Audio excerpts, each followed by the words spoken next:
Pinkerton was Weezer's second album. It was released in 1996, I want to say, and it's one of my favorite rock albums of all time. So I'm going to be talking to you about it. Uh, Pinkerton is named after a character from Madame Butterfly, Puccini opera. It was written during a very particular time in Rivers Cuomo's life. He was going through a lot at the point.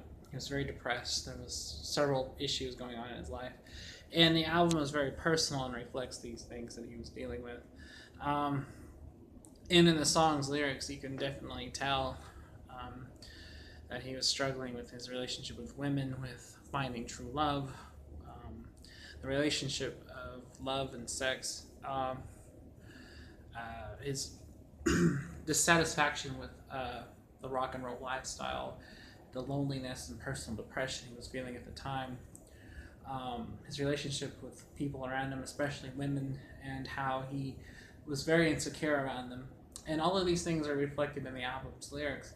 And while it's not a rock opera or an overtly conceptual album, it's definitely telling his inner story at the time. He was going through these things. Um, I love the first two albums by Weezer. Blue Album and Pinkerton are the best things they've done, in my opinion, and I don't like anything else they did after.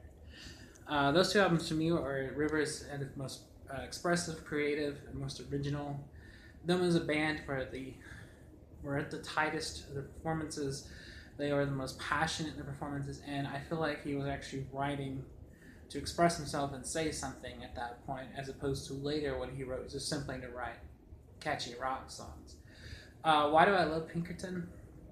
Because kind of like when I talked about in the airplane over the sea, I feel like I can relate to it. Not literally in a lot of the case, but as far as feelings of depression, of self-worthlessness, relationships with the opposite sex, dissatisfaction with relationships I've had with other people,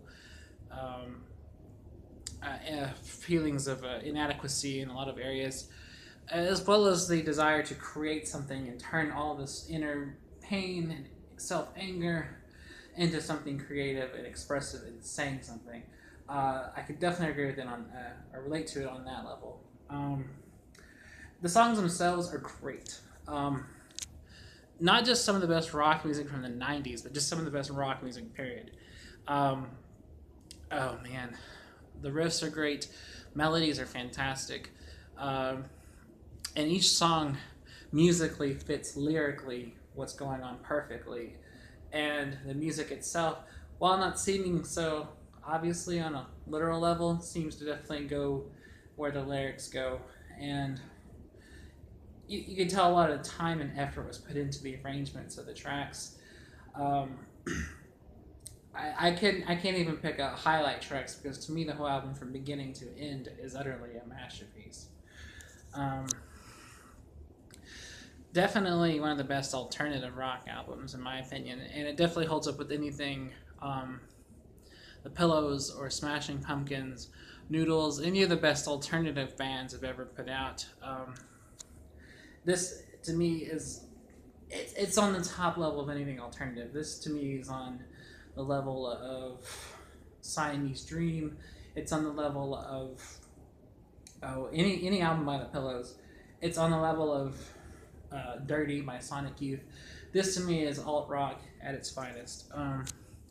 And like I said, even though it's not a rock opera album or an overtly conceptual album, it definitely has the feeling of it's meant to be listened to as a whole. Like the whole thing is meant to be taken in as a whole album, as a complete experience, with each track being highly connected together, even though they're not literally so.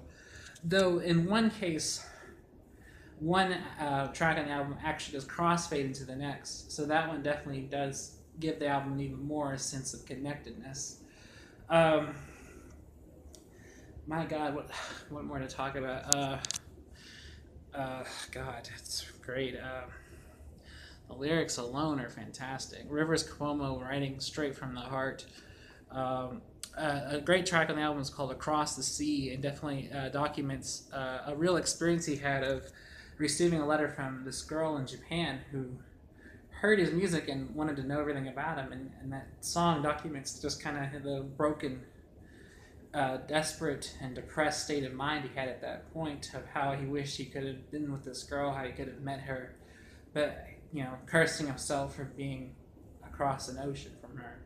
Just things like that just make this album fantastic. While at the same time, a lot of the rage and pain, a lot of disgustedness is expressed. The music never feels draggy. It never feels self-loathing. It doesn't feel sorry for itself. This album, musically, is very up-tempo. It's very fast. It's very energetic. In fact, if you were listening to it just musically and not paying any attention to the lyrics, you would probably think it's a very upbeat album. But the music is energetic, but in a way that still expresses all these things that he's going through. So, highly recommend Pinkerton by Weezer. Definitely check it out. It's a classic for a reason, and I love it. So, if you haven't heard it, go listen to it, and I'll check you guys later. Bye.